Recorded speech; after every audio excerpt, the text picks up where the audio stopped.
Boombox. El profesor con educación, todo se puede. Conmigo, con Sergio Fajardo. Recuerden que nos pueden ver y escuchar en todas las plataformas de streaming. Activen las notificaciones, nos pueden escribir, etc.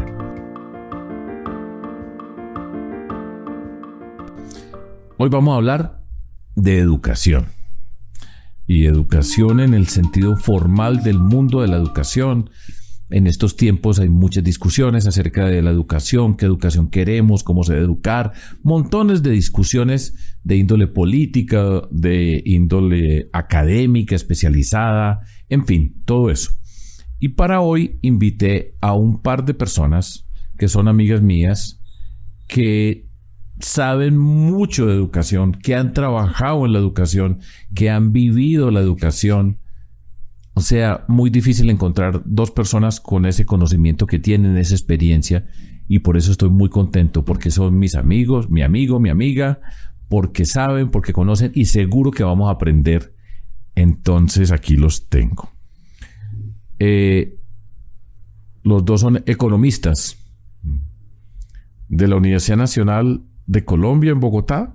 Edna Bonilla fue secretaria de Educación del Distrito de Bogotá en la administración del Claudia López, y Felipe Gil, economista de la Universidad de Antioquia en Medellín.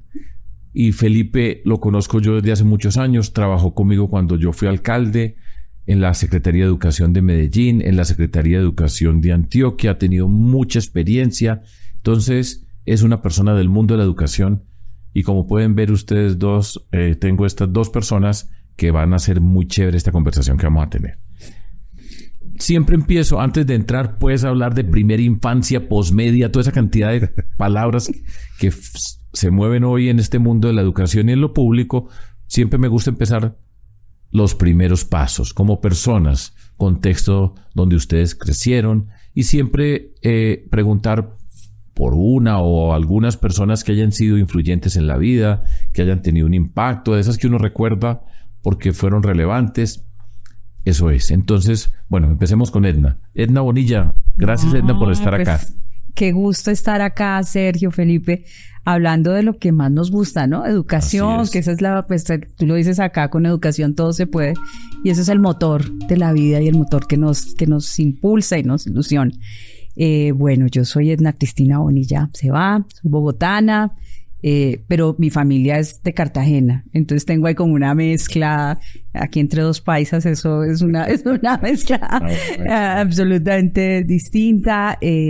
Soy la hija mayor, y eso influye mucho en educación también, porque siempre trataba como de con mis hermanos explicar y demás. Y esos primeros pasos son en una familia muy, muy bella, muy amorosa, pero con una gran disciplina. Mis abuelos, creo que como esos primeros maestros, mis abuelos. Yo soy una muy feliz hija de la educación pública, también lo tengo que decir, muy orgullosa de la educación pública. Soy egresada de un colegio público en Bogotá, uno de los mejores colegios, el Liceo Femenino de Cundinamarca. Y ese colegio tuvo una característica, y es que fue de los primeros colegios que tuvo lo que hoy llamamos educación preescolar o inicial. Entonces fue de los primeros colegios públicos, y en Bogotá además estudié allá desde prekinder hasta 11. Tengo todavía mis amigas, todavía me hablo con algunos profesores del colegio. Y ella es muy buena estudiante. Uy, sí. Eso pues tiene la cara de la más juiciosa del salón. Nerda. Eso todo.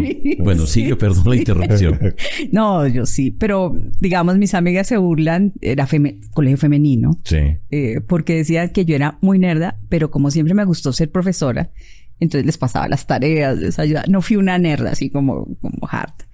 Allá tuve profesores y profesoras maravillosas, quizás de las que recuerdo la profesora Margot, que fue la que primero me enseñó, y lo tengo claramente en mi mente. Profes que hoy además siguen vivos, un profe Peñita y demás, que era una educación muy buena. Sufrí con unas materias, aunque era muy juiciosa, pero nos enseñaban hogar. Y Hogar. Hogar. Y esa cosa sí me daba a mí muy duro. Pero en las otras sí me iba muy bien. Y después yo soy egresada de la Universidad Nacional, lo dijiste. Soy profesora asociada a la Universidad Nacional. Llegué a la Universidad Nacional a los 17 años.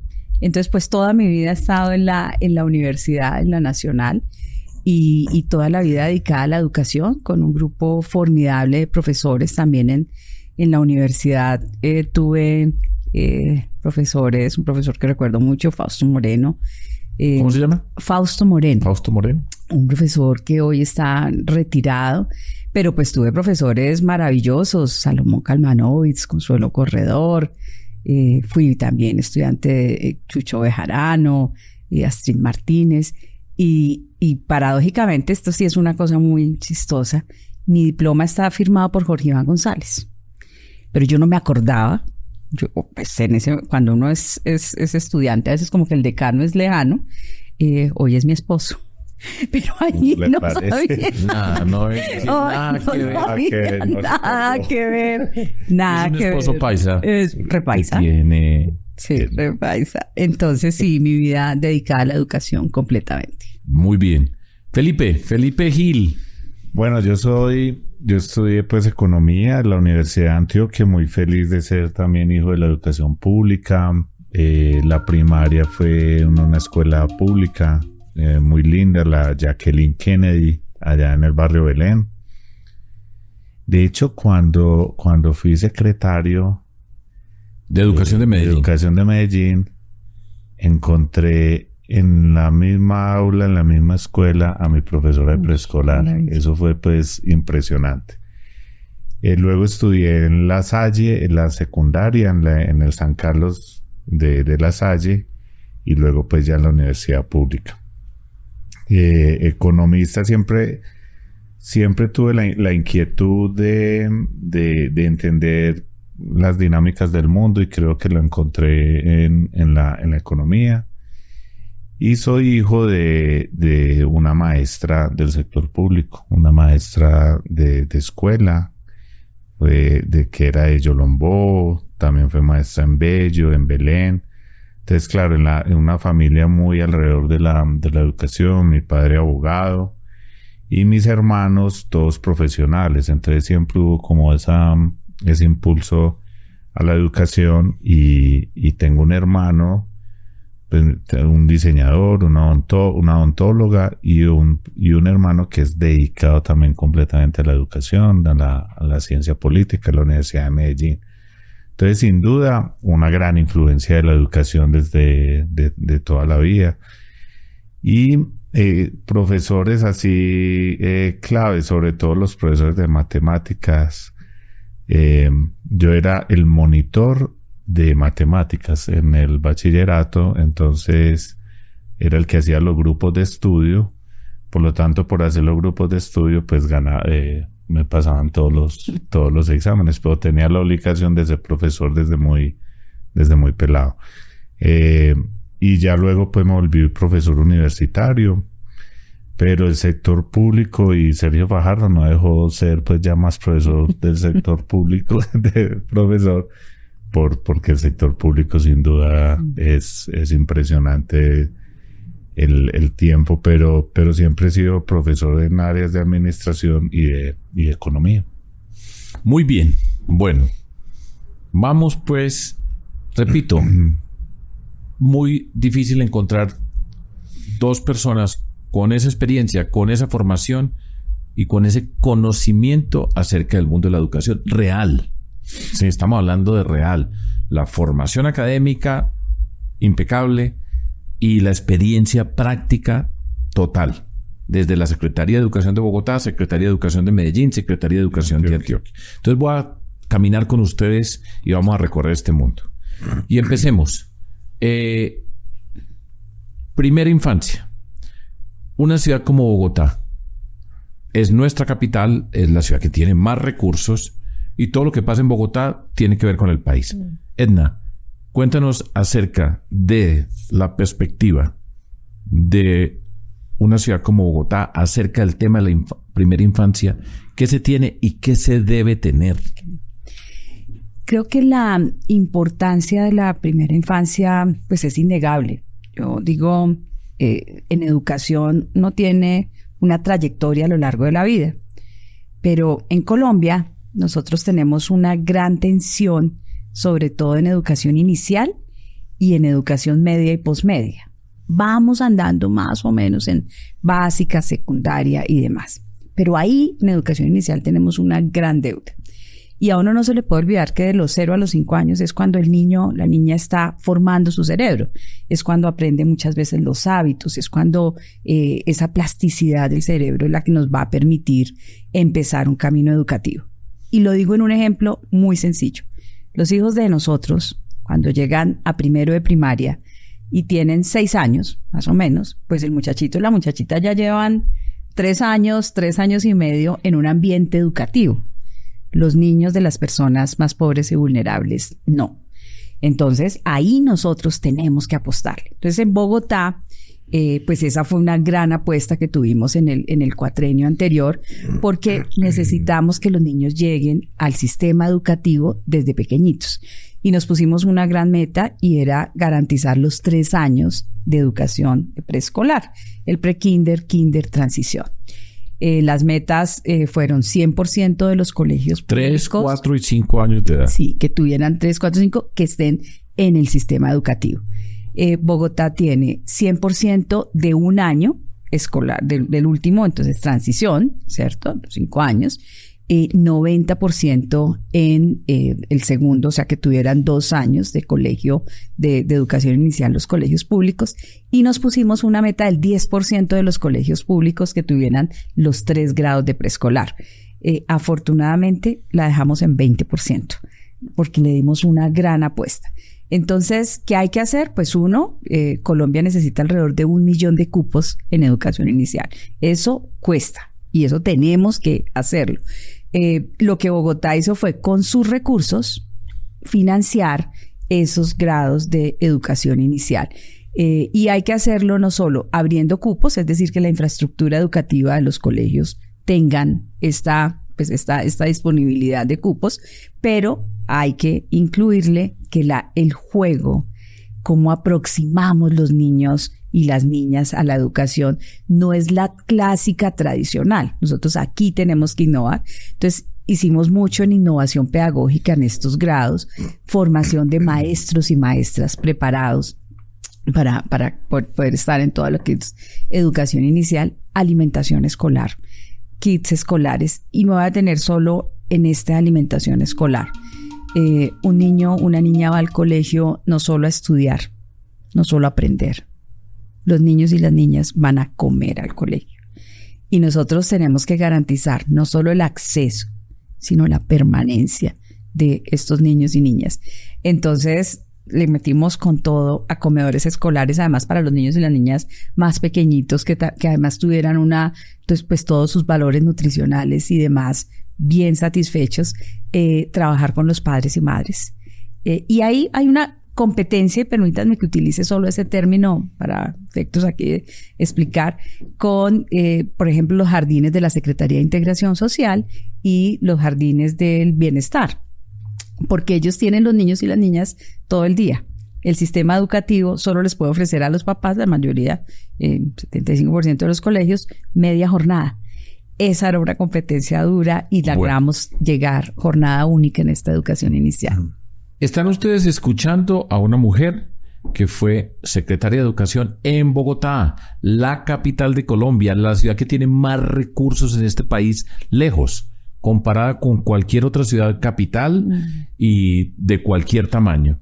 Y fíjense, avanzaron un montón y todavía todo lo que falta. Es increíble. Esa es una de las angustias, lo voy a decir, es mi palabra, digo total. Angustia en el sentido de la urgencia de que nosotros entendamos la dimensión de lo que significa esa primera infancia, la urgencia de tener los recursos desde todo punto de vista, desde la infraestructura, la formación de maestras, maestros, para ese tipo de enseñanza que no es una trivialidad, que es compleja en muchos sentidos. Yo digo que es más fácil enseñar matemáticas en 10º que educar un niño o una niña de 3 años. Total.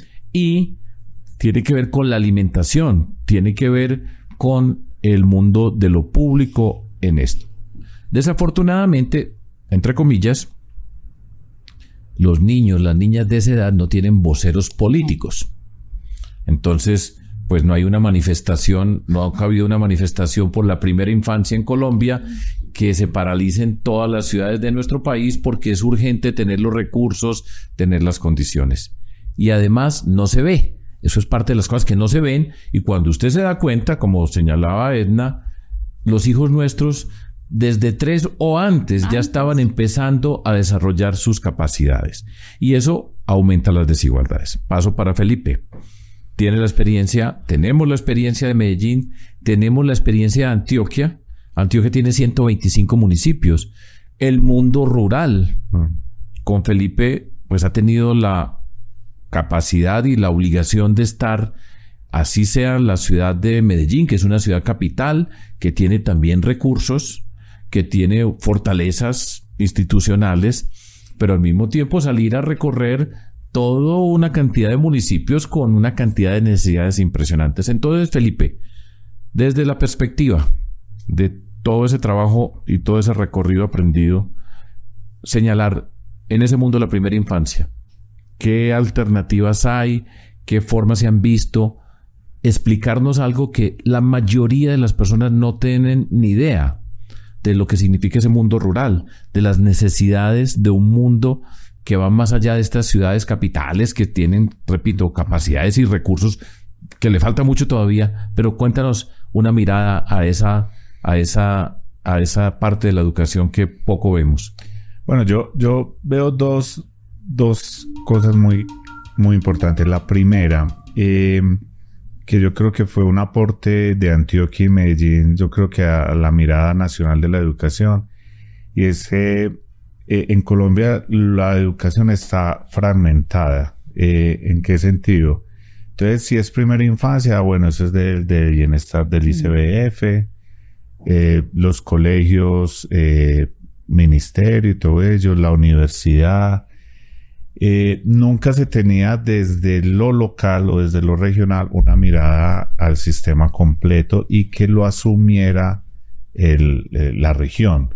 Y yo creo que eso es un tema muy importante. ¿En qué sentido? Que una gobernación o una alcaldía asuma el liderazgo desde la primera infancia hasta la educación superior y no esperar a lo que diga el ministerio, a lo que diga el ICBF o lo que diga el gobierno nacional, sino asumirlo con toda la responsabilidad. Eso por un lado. Lo otro, en lo rural, yo creo que el país en este momento no es consciente que todavía no llegamos con el servicio educativo completo a todas las regiones del país. O sea, si en Antioquia, en cualquier departamento, vamos a encontrar escuelas, y las encontramos, escuelas sin energía eléctrica, sin agua potable, sin internet, sin lo básico. Y yo creo que ahí todavía el país tiene una deuda enorme de lograr lo básico. Cuando llegó la pandemia fue mucho más evidente, cuando ni siquiera teníamos lo básico y ni siquiera teníamos conectividad en casi el 80% de todo el país. Entonces, qué bueno hacer primero un gran esfuerzo para garantizar el servicio educativo básico en todas las regiones, y en la ruralidad eso sí que era notorio. Llegar a las escuelas más alejadas. Nosotros en Antioquia hay escuelas a día y medio, 2 días en camino, en mula. Son más de 4.000 escuelas en toda Antioquia, más 4.100 escuelas en toda Antioquia donde no teníamos esas condiciones básicas. Pero bueno, también está el modelo de escuela nueva. Hay un modelo, por ejemplo, de escuela nueva. ¿Qué significa modelo de escuela nueva? Bueno, que es importante para mucha gente que entienda. Y es como son pocos niños que tenemos en una vereda o en un corregimiento, entonces la maestra, una maestra extraordinaria, además digo maestra porque la mayoría son mujeres. Voy a hacer una pequeña interrupción, Felipe. Repito, están las ciudades, los municipios, digamos, el espacio central, saliendo de las capitales empiezan a encontrar el municipio, que siempre tiene la plaza central. En cada municipio está el parque central, allá está la iglesia, está la alcaldía, esa estructura Español. que viene desde la colonia. La colonia español. Eso. Después están los corregimientos, a cierta distancia de ese municipio. En los corregimientos hay una organización un poquito más, no es lo mismo que el municipio, tiene algunas condiciones, puede tener un puesto de salud, dependiendo de las personas que vivan ahí. Y después están las veredas. Así es. Las veredas quedan lejísimos y son, por lo general, mundo rural disperso, con familias dispersas Muy metidas disperso. en esa Colombia que poco vemos, que sabemos que existe. Entonces lo hago como ilustración para contar los retos que se tienen en ese mundo. Y es eso, y allá hay una escuelita que tiene muy seguramente un salón y la habitación de la maestra y el maestro.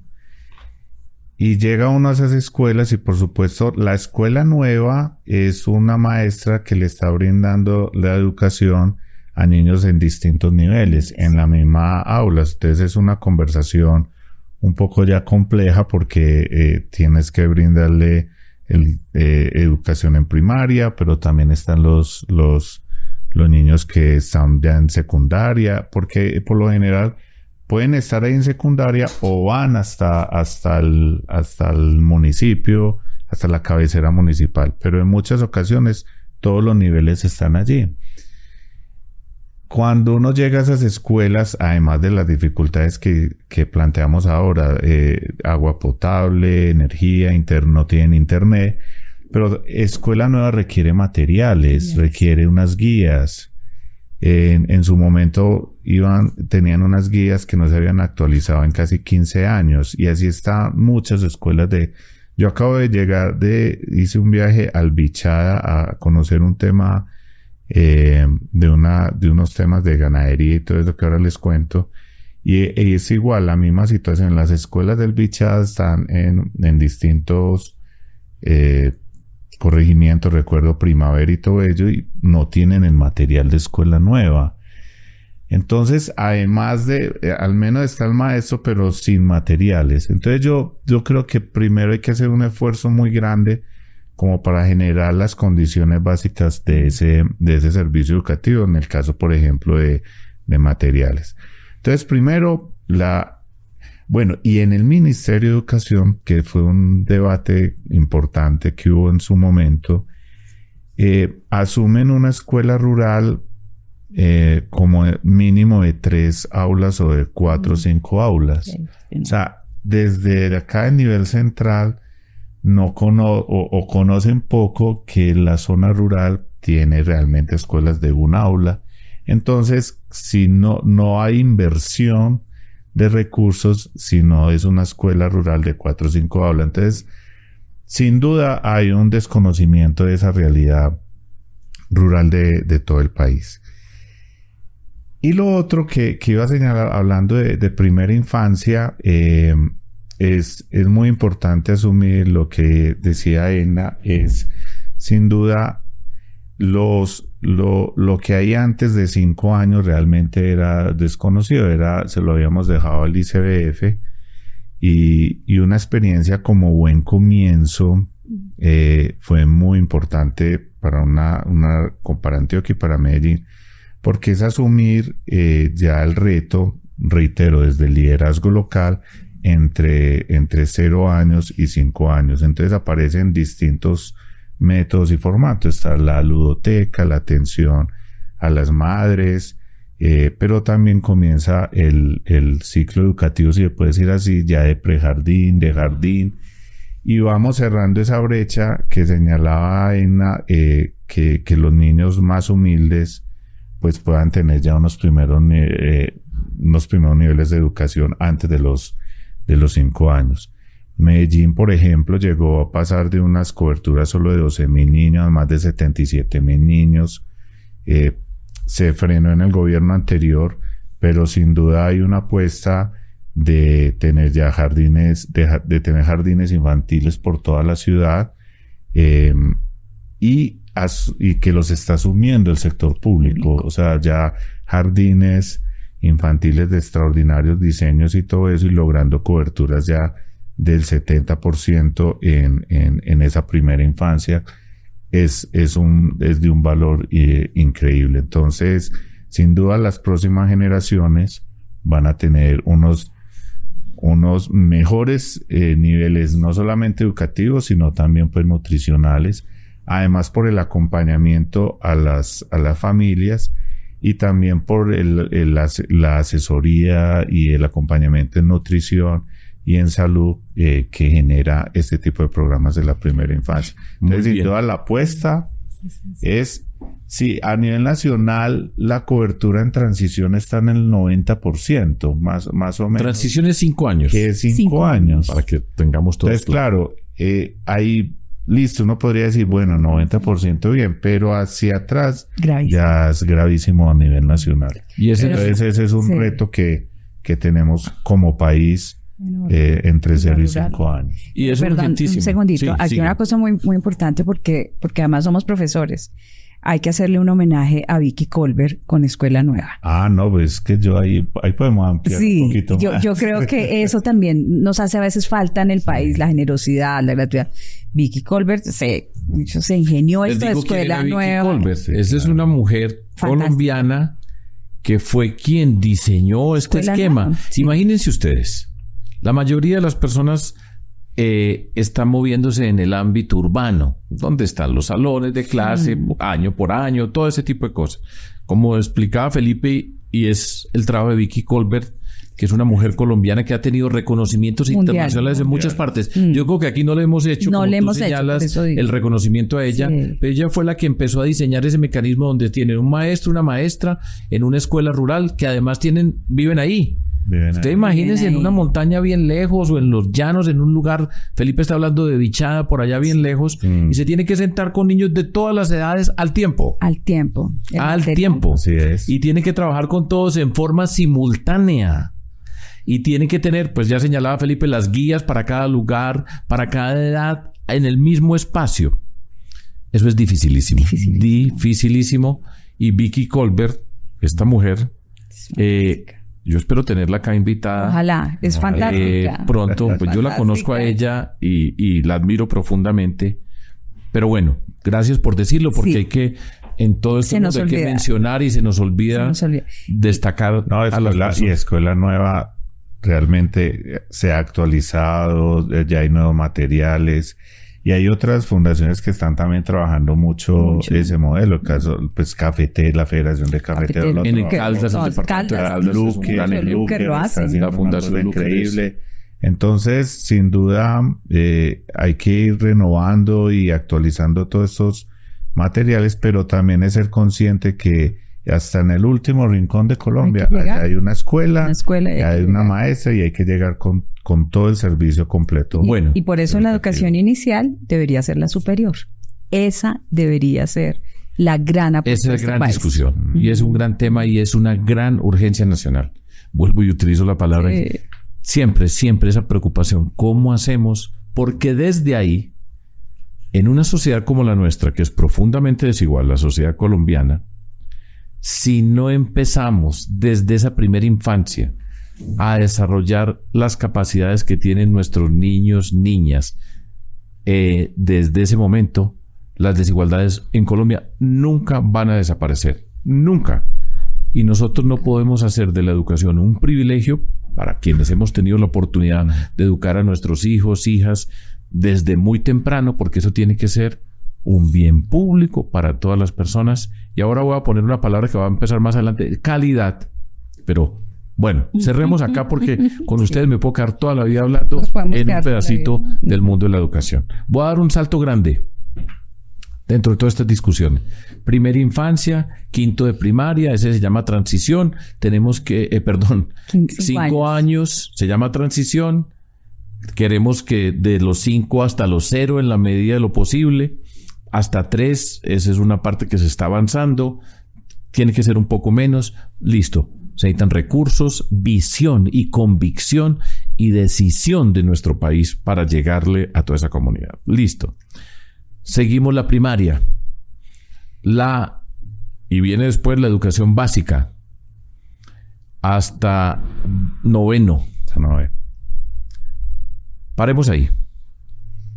Se termina hasta la educación básica y vienen los 2 últimos años, que son la llamada educación media, y se termina el ciclo de bachillerato, 10º y 11. Yo quiero que ustedes me hablen acerca de lo que ustedes conocen con respecto a ese modelo que llega hasta ahí y qué pasa. Ese es un punto de quiebre en el sistema educativo. Total. Cuando se termine el año noveno, que tienen alrededor de 14, 15 años los estudiantes, hay un cambio, es un punto de inflexión. Hablemos de ese punto de inflexión. Adelante, Edna. ¿Cómo ves tú ese punto de inflexión y qué pasa ahí para que entendamos muy bien lo que está en juego? Yo les decía, Colombia más o menos ha avanzado en primaria, pero la pandemia pasó y no aprendimos lo suficientemente de la pandemia. A ver. Y déjenme solamente decirles, mire, los niños y las niñas fueron los grandes sacrificados de la pandemia. Tuvimos demasiado tiempo los colegios cerrados. Hay que recuperar aprendizajes. Y ahí hay que fortalecer todo lo que se llama formación integral. Y si quieren después nos sentamos para pasar a la invitación de Sergio en educación media. ¿Qué es lo que nos sucede? Que no les estamos ofreciendo a los jóvenes, porque ya son jóvenes en media, una educación que los enamore, que los convenza de las bondades de la educación. Entonces, la mayor deserción se da en ese grado noveno. ¿Por qué se da esa deserción? ¿Cuáles son los factores principales? Hay varios factores. El primero, Bogotá, por ejemplo, razones socioeconómicas. Ahora Sergio decía, las ciudades tienen recursos, y yo decía, yo sufrí un poquito acá, porque efectivamente, les quiero decir, 6 billones de pesos de presupuesto. Voy a estar aquí un ratico y charlando acá con un par de personas amigas y con ustedes, tantas personas que yo sé que siguen este video podcast, y hay una expresión que recuerdo que una vez escuché que me daba mucha risa, muy coloquial. Va para el cielo y va llorando. Me parece la de Bogotá. No, pero es que aquí piense en Bichada, piense en pero cuando te Florencia. comparas con otras ciudades y otros países, pues uno dice, venga, invirtamos más en educación. No hay inversión más rentable que en la educación. Entonces, donde a mí no pudiera ir a mendigar, llorar, pedir plata al Consejo de Bogotá, yo iba, pedía y demás, porque necesitamos invertirlo bien. Tampoco se trata de muchos recursos sin una buena inversión. Yo interrumpí. Sí, primera condición, necesidades socioeconómicas. ¿Qué más? Los pelados a veces dejan el colegio porque tienen que salir a trabajar. En la pandemia nos pasó. La angustia de nosotros era no van a regresar al colegio. Entonces, razones socioeconómicas. Pero hay otras razones que son las que nos tienen que llamar a la reflexión. ¿Cómo hacemos una educación que sea mucho más atractiva para los jóvenes? Que ellos se enamoren del colegio, que entendamos sus necesidades, que hagamos también una cosa aspiracional. Yo ando en una pelea que nosotros dejemos de llamar la educación superior lo que nosotros tenemos hoy en el país, pero ya vamos. Lo digo es porque nosotros tenemos que inspirar a los jóvenes con un modelo en el que les diga, la educación los va a llevar a otra parte, la educación los va a llevar a otro estadio. Entonces hay que hacer algo inspiracional con los jóvenes, hay que llevarles que es ese mundo de la universidad, que es ese mundo de lo técnico, de lo tecnológico. Hay que enamorarlos de la educación. Y tiene que ser ahí. Tiene que ser ahí. Miren, yo sabía que esa pregunta, y yo me traje este que lo hicimos. Se llama Mi Brújula hacia el futuro. ¿Por qué? Porque nos pusimos en la tarea de cuál es el lenguaje de los jóvenes. Y a veces los papás creen que es que los jóvenes tienen que ser una carrera universitaria tradicional, derecho, medicina. Me estás adelantando. Entonces, ¿qué les estamos diciendo a los jóvenes? Para que usted construya hacia dónde va, lo vamos a hacer desde ahora. Y este ejercicio, duramos 1 año y medio haciendo la primera cartillita. 1 año y medio. Les decíamos, venga, inspiracionalmente. Este es Oportunidades y Caminos en el Sector Digital para los jóvenes de media, Y les decíamos, venga, ¿qué hace un técnico de soporte en TIC? Y les decimos, y miren, está en el lenguaje de ellos. Hola, soy Majo. ¿Sí? Y entonces hicimos grupos focales con ellos. ¿Qué quieren saber para después de? Entonces nos decían, quiero saber qué disciplinas existen, qué carreras existen. quiero saber cuánto me gano si yo estudio esto. Y entonces, con este tema inspiracional, pues lo que empezamos fue a trabajar desde la media con ellos. Y empezar a trabajar desde la media con ellos es, bueno, mi amor, entonces usted quiere ser médico tradicional. Listo. Sí. En biología y demás, usted se va en química, lo que...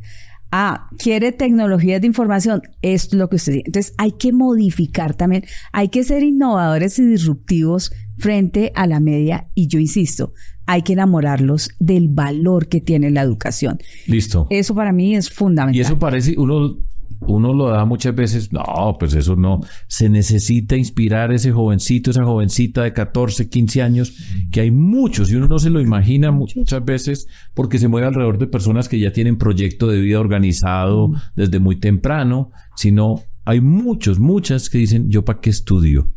¿Para qué estudio? Aparte de las necesidades socioeconómicas, y lo dices muy bien, inspiración. Felipe, desde esa mirada, Medellín es una ciudad pues que tiene unas condiciones.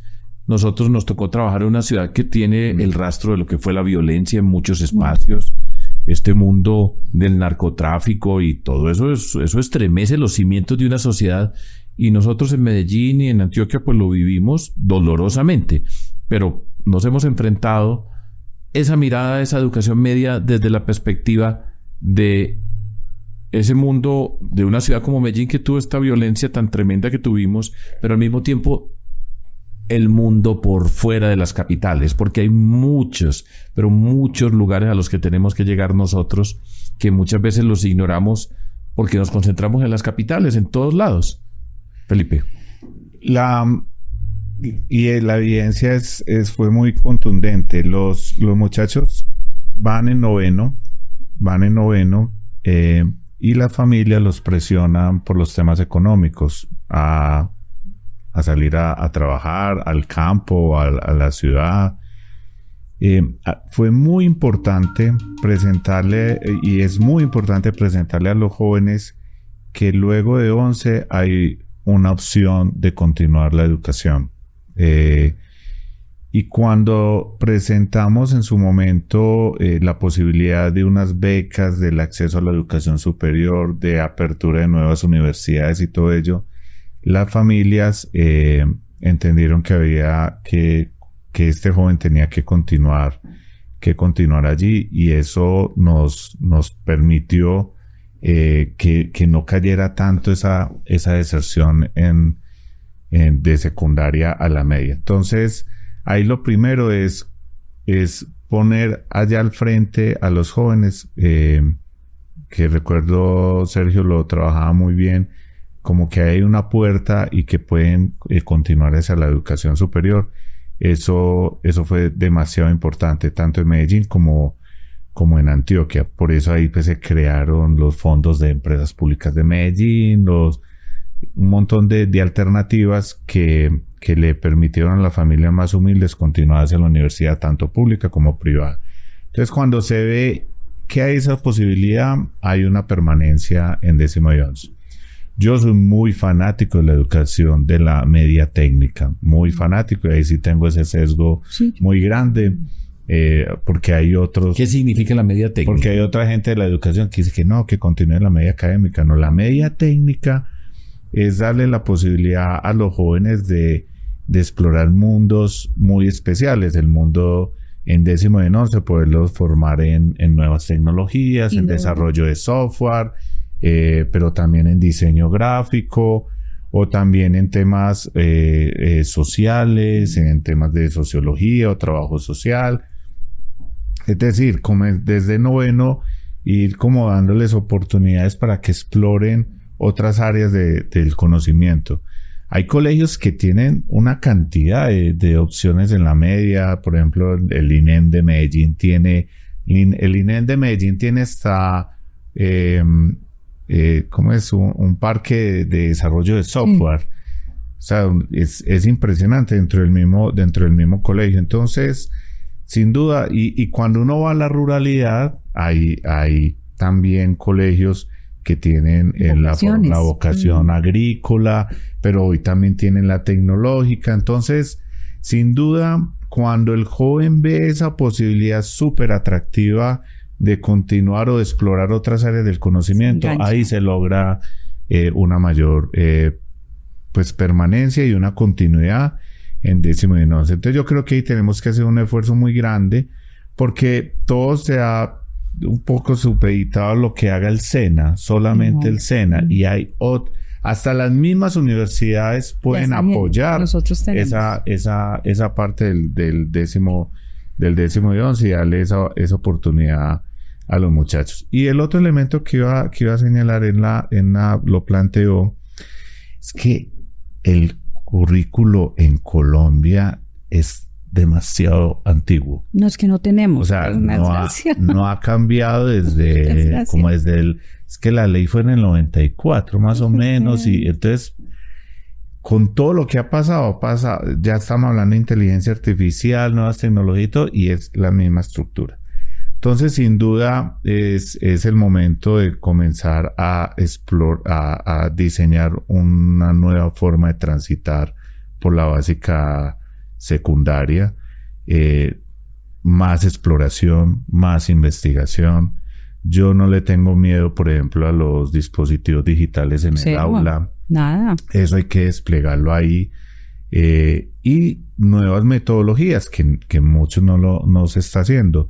El aprendizaje basado por proyectos, aprendizajes activos, un profesor que construye conocimiento con los estudiantes, no llega a dictar algo, sino más a construir con ellos, utilizando dispositivos digitales. Entonces, sin duda, también, Sergio, tenemos ahí un reto muy, muy fuerte en el cambio, en el cambio del método. Total. Y allí, pues yo creo que tenemos una deuda muy grande del país.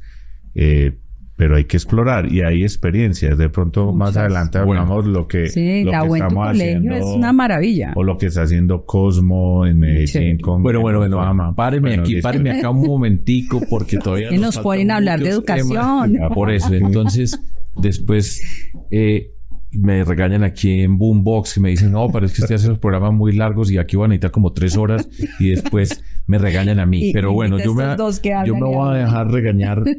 Pero quiero hacer un resumen. Llegan hasta 9º, 2 últimos años del bachillerato, se llama educación media. De lo peor que nos puede pasar es un joven, una joven que de 14, 15 años, cuando terminó 9º, se salga del sistema educativo. Un joven, una joven que se sale del sistema educativo a esa edad, nunca más en la vida va a tener oportunidades, con muy pocas excepciones. Tenemos que tener a todos los jóvenes, las jóvenes de Colombia estudiando. Total. Hay que entender las necesidades socioeconómicas, que es una necesidad en nuestro país con tantas necesidades. Hay que entender lo que significa para este mundo joven la motivación. No se puede dar por sentado que todos los jóvenes quieren estudiar, no, pero es impresionante la falta de conocimiento de muchas cosas, y es un esfuerzo grande que hay que hacer para motivar. Abrir el horizonte desde muy temprano en esa educación que está cambiando a una velocidad impresionante, es que incorporen esos últimos años, que les empiece a abrir ese mundo, que les muestre mundos. Esa es una obsesión siempre que yo creo que tiene que ser parte de la educación. Ábrale la mente a estos chicos, estas chicas, para que puedan escoger. No lo ponga atrapado en un solo camino y una sola mirada. Voy a hacer 2 cosas. Pero van a tener, como me han regañado a mí toda la vida. Ahora, vamos a tener que hablar un poco más corto porque tengo que tocar los siguientes temas. Todo esto pasa a una palabra muy importante. Maestras, maestros. Están directamente asociados con la calidad de la educación. La educación tiene que ser de calidad. No nos debe dar pena hablar de la calidad. La calidad, yo digo 2, 3 cosas para que ustedes... La calidad tiene que ver con la infraestructura escolar, sin duda. La dignidad de una escuela es parte fundamental de la formación de nuestros niños, niñas, de la maestra y maestra que entra a un colegio, y que por el hecho de ser un colegio humilde no tiene que ser una choza, tiene que ser tan buena como cualquier escuela de la élite en nuestro país. Hay contextos sociales, ahí existen y los tenemos que entender. Por supuesto, tenemos que entender cuántos estudiantes están en un salón de clase. Todo eso hace parte fundamental de entender lo que pasa en un aula, pero allá al aula, en las condiciones que sea, todos los días de la vida entra una maestra o un maestro. Hablemos un poco acerca de los maestros y las maestras, el concepto de calidad que tenemos nosotros en nuestro país, que hace parte de las discusiones. Voy a hacer una afirmación política yo. Para mí siempre me parece trágico y siempre me ha parecido trágico que se mire desde fuera la educación como una confrontación entre FECODE, que es el sindicato que se necesita de maestras y maestros, como si fueran enemigos de la educación. Digo, esta es la peor batalla que podemos dar en Colombia. Si convertimos esto en una batalla de una política de esa naturaleza, estamos perdiendo, porque todos los días una maestra y un maestro van para un salón de clase en una escuela rural por allá perdida, embichada, donde llegan, o en Bogotá, o en Medellín, Cali, Barranquilla, Popayán, Tumaco. Todos estos lugares tienen que llegar un maestro y una maestra. Háblenme ustedes. ¿Quién quiere arrancar? ¿Quiere arrancar Felipe? Felipe. Eso, pongamos Felipe. Maestras, vale. Maestros. A ver, pues. No, primero, pues, es... Hijo de maestra. Hijo de maestra, entonces calcula, pues. No, es el elemento central de la educación y por supuesto, qué pesar que queden como en esa discusión ahí con FECODE y todo ello, este país debe elevar cada vez más la dignidad a los maestros. En la ruralidad hay una institución que adoro y son las normales. Y el país tiene completamente descuidadas las normales. De hecho, no hay una política clara de normales. Todavía está la discusión si son en educación superior, educación media, todo ello. Los maestros en las zonas rurales, sin duda, las normales podría cada vez más contribuir a formar esos maestros. Son de las mismas zonas, lo hacen de muy buena calidad, y qué bueno que este país impulsara cada vez más las normales. Sin duda también en las facultades de educación, siento, o de donde proceden gran parte de los docentes urbanos, sin duda ahí también hay un reto de modernización, de mejorar la calidad. Sí, en todos los artículos dicen, no, llegan estudiantes con muy bajos niveles a las licenciaturas y todo ello, pero las escuelas de educación, las facultades de educación podrían sin duda generar unos procesos de modernización. ¿En qué sentido? Cuando uno conversa con los maestros egresados de esas facultades, tienen pocas herramientas para la realidad nacional, tienen pocas herramientas para estar en espacios de difícil convivencia o espacios violentos, tienen pocas herramientas de uso de tecnologías, entonces yo creo que las facultades deben de estar un poco más conectados con lo que está pasando o con las tendencias. Y si me dejan, me paso un pedacito a la calidad. Sí, adelante, porque leyendo las pruebas PISA decían la comparación pues con los países de la OECD. Entonces el 71% de los jóvenes en Colombia no tienen la competencia en matemáticas.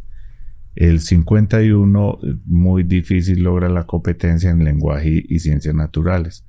Entonces leí hace poco, profesor de matemáticas, que tenemos un reto en la primaria, y es cómo lograr tener y desarrollar mayor conocimiento en matemáticas en la primaria, y allí no lo logramos en gran parte porque el profesor de primaria le corresponde brindar todas las áreas de formación. Entonces, qué bueno un respaldo allí cada vez mayor al área de matemáticas y el lenguaje, puede ser con un profesor que complemente o con un esfuerzo mayor en esas áreas básicas, porque primaria se nos está quedando allí porque pues son profesores que les toca abordar todas las áreas, todas las materias. Son reformas que se pueden hacer y son esfuerzos que se pueden hacer para lograr pues esos resultados mayores. Entonces yo creo que sin duda darle cada vez mayor importancia a las normales, a las facultades de educación,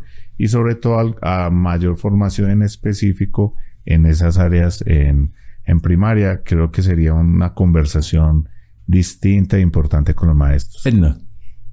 Calidad y maestros es una relación Sí, que no. jamás es simbiótica. O sea, usted no puede mejorar la calidad si no trabaja con los maestros y demás. Colombia tiene más o menos 330,000 maestros En la pública. en la pública. Y nosotros tenemos maestros y maestras maravillosas. O sea, en la pandemia, por ejemplo, quienes mantuvieron a los niños y a las niñas, digamos, ahí fueron los maestros y maestras. Pero nos toca trabajar, obviamente, en la calidad de la formación docente. Felipe lo decía ahora, siempre, y todas las pruebas lo demuestran, las personas que ingresan a hacer las licenciaturas son los egresados que tienen más bajos puntajes. ¿Eso qué quiere decir? Que tenemos que hacer un esfuerzo mucho mayor en las universidades para mejorar esa cualificación, cualificar a los maestros y maestras. Entonces, hay que invertir en ellos, hay que invertir en formación posgradual, por ejemplo, pero que los posgrados que hagan los maestros y maestras tengan relación directa con el aula, porque de nada nos sirve, que también era lo que nos estaba pasando, y eso hay que revisarlo si se da la ley estatutaria y demás, que ojalá hablemos de eso en algún momento. ¿Qué pasa con un maestro o una maestra que quiere hacer un posgrado pero que no tiene que ver con el aula? Venga, aquí miremoslo. Entonces, hay que trabajar en eso para que nosotros podamos mejorar la calidad de la educación.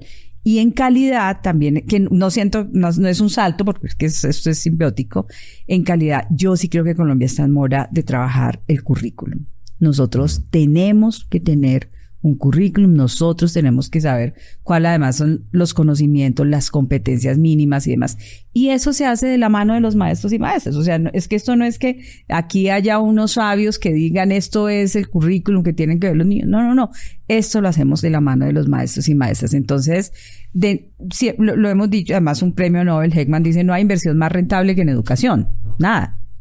Pero si usted quiere que la inversión en educación de pues toda la rentabilidad que uno quisiera, lo mejor es invertir en formación de maestros y maestras, para que nosotros tengamos maestros y maestras que además inspiren a los estudiantes, que los convenzan, que acompañen a los estudiantes.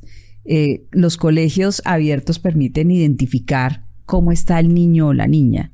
Eso lo hace un buen maestro o una maestra. Entonces, pues hay que trabajar indiscutiblemente con estos maestros del sistema público y el llamado que Sergio me hace también, el sistema privado. Porque es que la educación en Colombia, pues, tiene un altísimo porcentaje de formación de colegios privados con los que en lo particular yo trabajo muy bien, les quiero decir. O sea, a veces se estigmatiza y demás, ¿no? Y los maestros y maestras de los colegios privados también son absolutamente fantásticos y con ellos y ellas también hay que trabajar.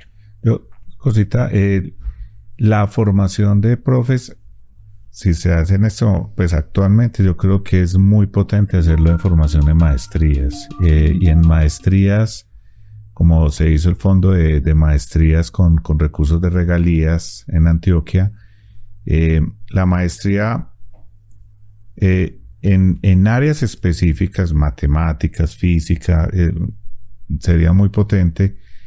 Pero también conectar el proyecto de la maestría o que el compromiso de la universidad sea conectar el proyecto de la maestría con el aula. Con el aula. Que está haciendo si no el es un fracaso. en el colegio, si no es un fracaso. Sería muy difícil. Entonces, claro, la maestría a los dos sistemas o los dos escalafones le impulsa también a los maestros que están allí, no solamente pues su salario y todo ello, pero cuando llevan el proyecto de la maestría al aula, yo creo que va a ser muy potente a los que están como profesores actuales. Y otro, yo no critico que tener profesores el físico, el biólogo, el matemático, que ahí también hay una discusión que tienen que ser todos de licenciatura. Yo creo que el aporte que le dan esas áreas específicas y los profesionales de esas áreas es muy, muy grande a toda la estructura del sistema educativo. Y hay espacio para todos. Hay espacio. Esto requiere una concertación política muy grande. Yo no tengo la menor duda, pues aquí estamos hablando de unos temas que yo creo que son muy relevantes para nuestro país pero ahí es donde se chocan la política con el mundo real. Y tenemos que ser capaces en nuestro país de encontrar el espacio político para atender una cantidad de factores, aquí ya hemos enunciado varios, que nos permitan construir y pasar de entender la educación, como parece por momentos como una confrontación, sino como una construcción. Maestras y maestros por todas partes, héroes, heroínas, en todos esos que entran a un salón de clase. Tiene 50 niños, niñas en un salón de clase maravilla. Y tiene que estar ahí, tiene que preocuparse porque tengan su comida, porque tengan lo que pasa en su contexto familiar, que es un tema muy importante dentro del mundo de la educación. Pero tengo que saltar. Y voy a saltar aquí algo que ya hemos tocado un poquito en la educación media. Nuestra estudiante, termina el colegio, termina el bachillerato. Hicimos un esfuerzo, ya les hemos dicho, tenemos que hacer un esfuerzo para que no nos salgan 2 años antes. Pensemos que estamos avanzando en ese esfuerzo y que estamos evitando que se salga el niño, la niña, el joven realmente del colegio. Uno que se nos sale es un fracaso. Yo siempre he dicho, una joven de 16 años en Colombia que no esté estudiando es un fracaso de nosotros. Listo, terminamos. Entonces viene un lío.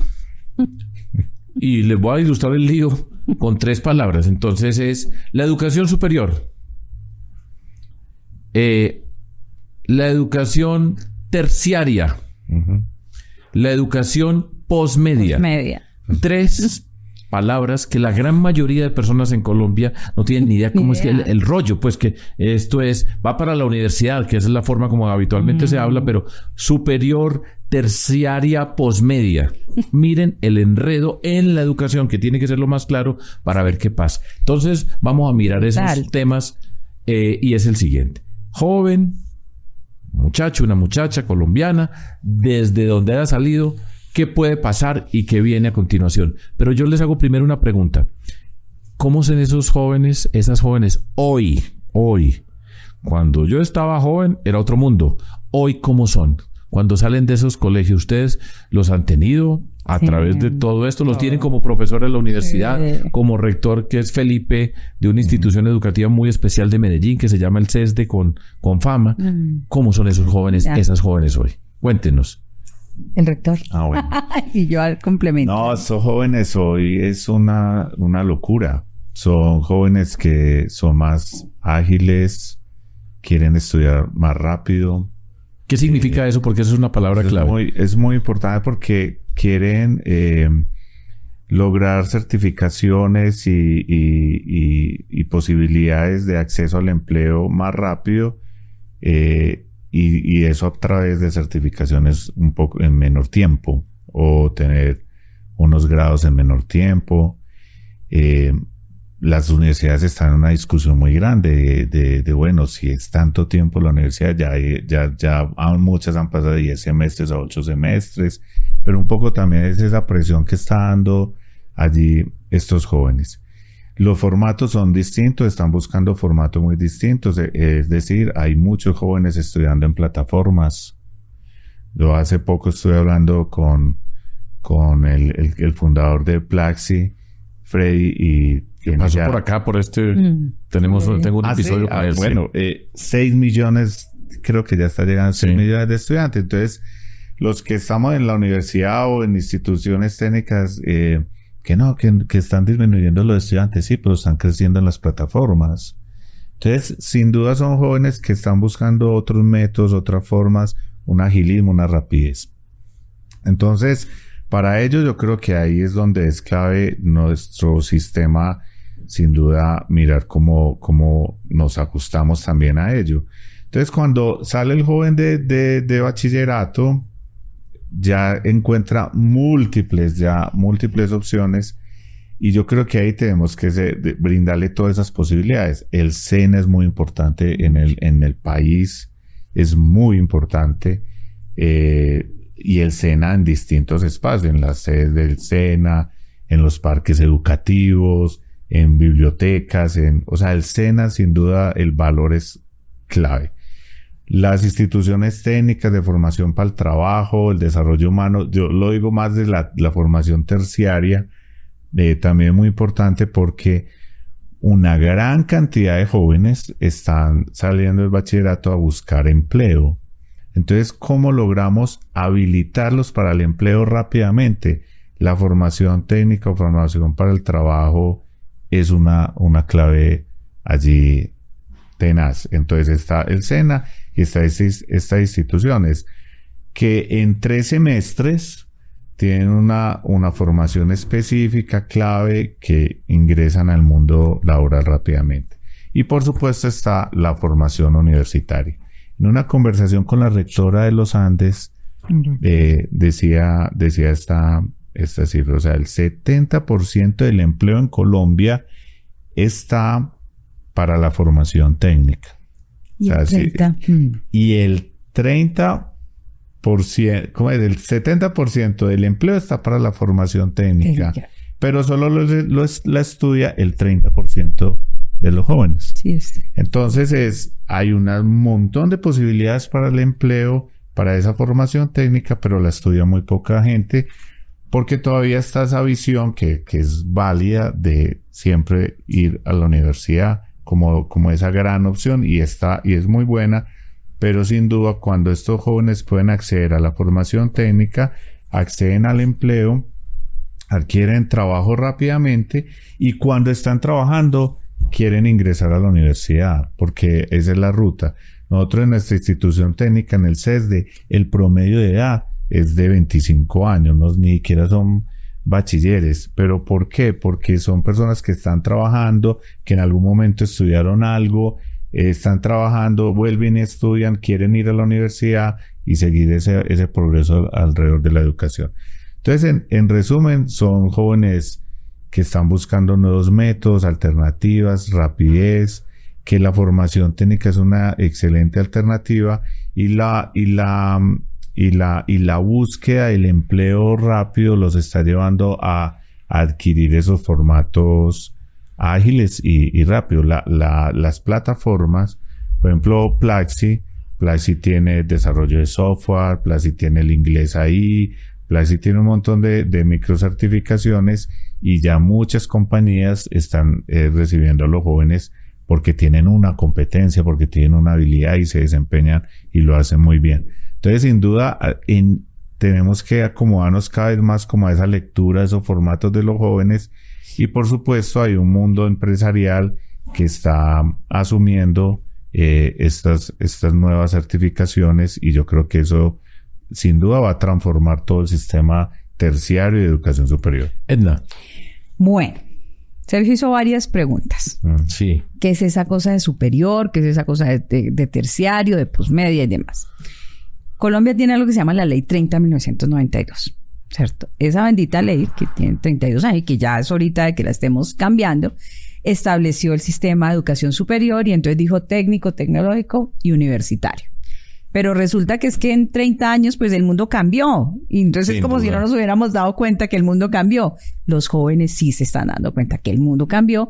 Y entonces ellos van en esa búsqueda que decía Felipe, mirando cómo construye su proyecto de vida. Y resulta que es que la educación que debería ser a lo largo de la vida, porque es que uno debería ir, volver, venir, va y mira, y entonces vuelve a la educación, pues tiene que acomodarse a eso. Por eso a mí no me gusta que sigamos utilizando el término educación superior, porque es que además en superior nos volvimos como que el técnico y el tecnólogo es para los más pobres, los que no tienen el acceso, y el universitario para aquellos que sí tienen. Yo hago un ejercicio súper sencillo con mis amigos. Yo les digo, mis amigos profesores, además yo les digo, oigan, ¿quién de ustedes quisiera que su hijo estudiara una carrera técnica o tecnológica?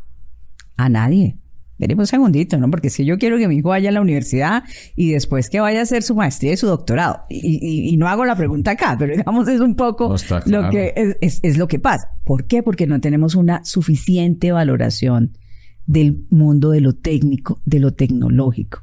Y entonces lo decía, y Raquel lo dice, pues es que, oiga, el 30% de los empleos son directivos, pero el 70% de los empleos son técnicos y tecnólogos.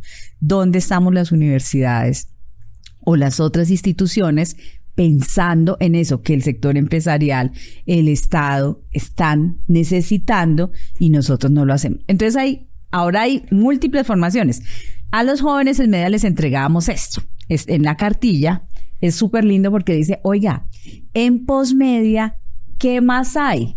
No solo el técnico tecnológico universitario. Entonces hay bootcamps, hay técnicos laborales, hay tecnólogos, hay certificaciones, hay microcertificaciones, hay universitario, porque igual existe ese mundo universitario. Claro que sí. Entonces, ¿cómo son los jóvenes hoy? Son personas que están en búsqueda de construir su proyecto de vida. Y no hay un proyecto de vida igual al otro. Entonces, la educación, el Estado, el sector privado, pues, ¿qué es lo que tiene que hacer? Acompañar a esos jóvenes en la construcción de su propio proyecto de vida. Miren, hay una cifra que a mí me trasnocha, se los digo, justo ayer que estaba revisando. Solo el 41% de los jóvenes que terminan media transitan hacia la educación superior que hoy llamamos, ¿sí? La pregunta es, ¿qué pasa con ese 60% restante? ¿Qué estamos haciendo nosotros para ofrecerles? Esa tasa de tránsito inmediato que se me volvió a mí, se los quiero decir, esa era mi obsesión. Nosotros en Bogotá logramos que la tasa subiera al 53%, yo espero que se suba al 54%. Igual es dramático. 1 de cada 2 jóvenes no tiene después del colegio, seguir en ese camino educativo. ¿Eso qué obliga? Oiga, pongámonos de acuerdo por los jóvenes. Pongámonos de acuerdo por los jóvenes. No les ofrezcamos cosas que no les vamos a cumplir, porque esa sí es mi preocupación. Si usted les genera una expectativa que no les va a poder cumplir, esa frustración, esta sociedad después vamos a tener personas reclamando ¿qué pasa si en el plan de desarrollo se prometieron, por ejemplo, 500,000 nuevos cupos?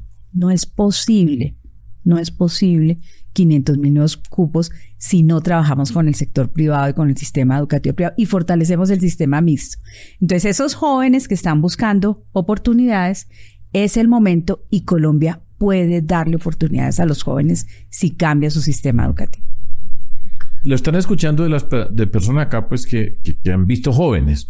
Hay un mundo abstracto donde se habla de ciertas cosas, pero han estado con jóvenes de todas las condiciones rurales, en todos los espacios.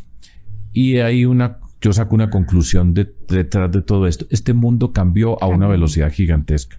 Desafortunadamente, las instituciones del mundo educativo son muy lentas para cambiar. Es muy difícil cambiar esos sistemas educativos que están establecidos. Nuestras universidades, yo soy de la universidad, mi vida como profesor de matemáticas en los Andes, en la Nacional en Bogotá, soy profesor hoy, he estado en tantos espacios de tantas formas, pero es muy lento para cambiar, para entender, y estos jóvenes están atropellando. Son precisamente este mundo joven el que está atropellando al mundo de la educación. Y nosotros tenemos que ser capaces de responder y rápido, entender qué está pasando con la inteligencia artificial, lo que acaban de señalar. Ya no es el objetivo. Cuando yo salí del colegio, antes que ustedes, mucho antes, entraba a estudiar, el objetivo era educación en la universidad y entraba el 10% de las personas en Colombia.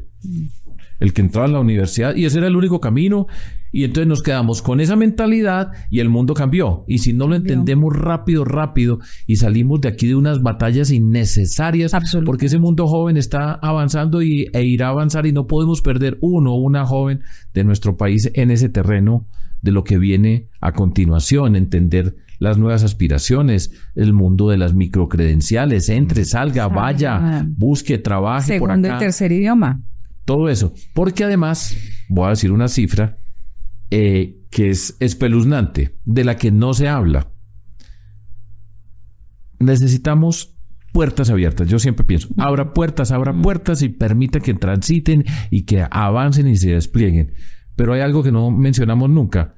Cuando entran a la educación superior, a la universidad, la deserción es cerca del 50%, y hay casos que son más altos. Entonces, fíjense todo lo que peleamos, discutimos, decimos que entren, que cupos, y entran y se salen. Claro, porque no es solo el acceso.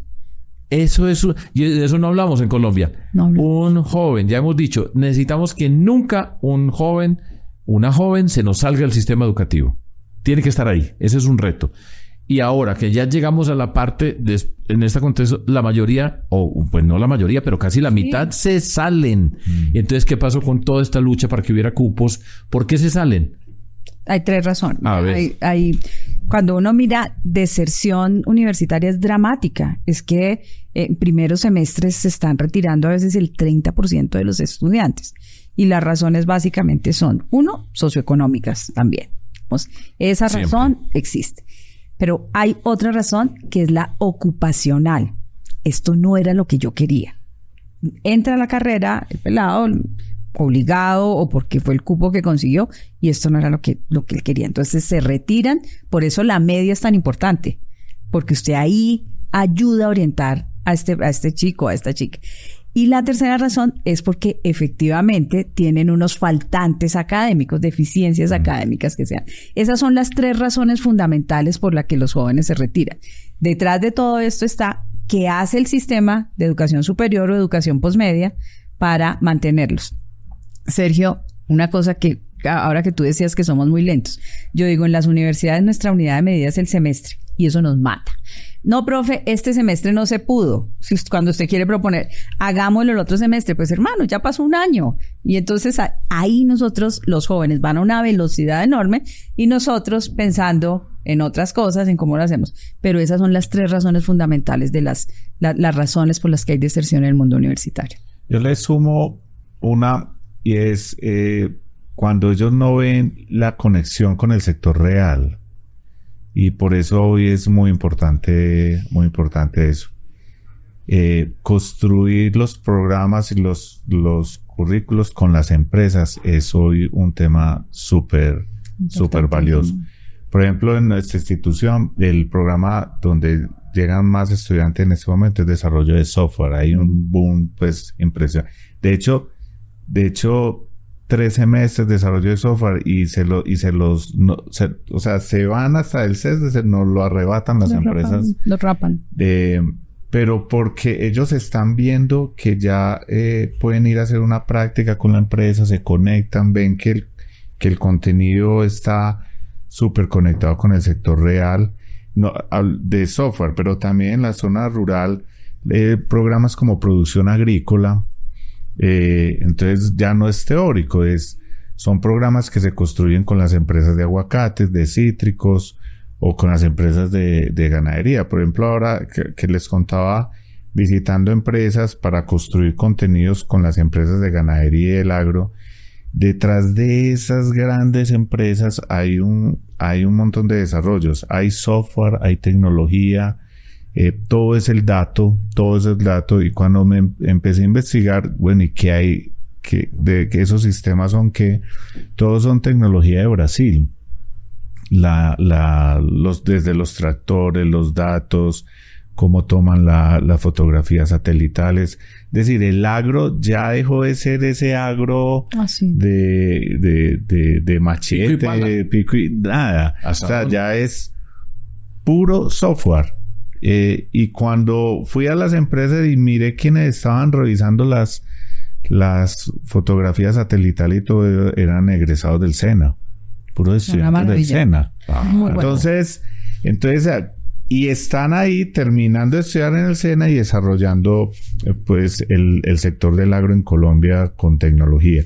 Entonces yo creo que esa conexión cada vez de la educación con el sector real, más rápido, más corta, va a ser muy potente. Es muy potente. Y la construcción de contenidos con el sector real, que elimine esa brecha de que pasa en las universidades, que están llegando al sector real pues con un desconocimiento de lo que está pasando día a día en estas empresas. Sí, cifras para la reflexión. 53% de los jóvenes en una encuesta reciente quieren irse del país, ¿no? Cifra dura. No me digan más. No me digan más, por favor, que me pasa lo que me pasa siempre que tengo estas conversaciones. Salgo con una convicción, pues por supuesto, todo esto puede. Nosotros, claro que se puede. Y al mismo tiempo a veces la frustración es decir, pero nosotros, en lo que nos enredamos teniendo toda esa cantidad de niños, niñas, jóvenes del mundo de lo público, con todas las necesidades, con toda esa inteligencia, porque aquí pues la inteligencia se da naturalmente. De manera espontánea. O sea, aquí no sobra. Porque uno dijera, bueno, pues con tanto bobo, pues ¿qué se va a hacer? No, aquí no hay bobos. Aquí hay mucha gente con mucha capacidad y tenemos que hacerlo. Pero bueno, de eso se trataba. Se me quedan temas, pero no tengo tiempo. No tengo físicamente. Ya me están haciendo mala cara. Sí. Y entonces después dicen que yo me demoro mucho en estos programas, pero... traigo invitados que hablan mucho. Muchas gracias por estar acá. Bueno, no, muchas gracias. Nos quedan muchos temas por cubrir, pero yo quería tener un par de personas ejemplares en nuestro país, como hay tantas por otros lados que la han luchado, que le dedican la vida al mundo de la educación y que nos demuestran que con educación todo se puede. Gracias. Muchas gracias. Muchas gracias.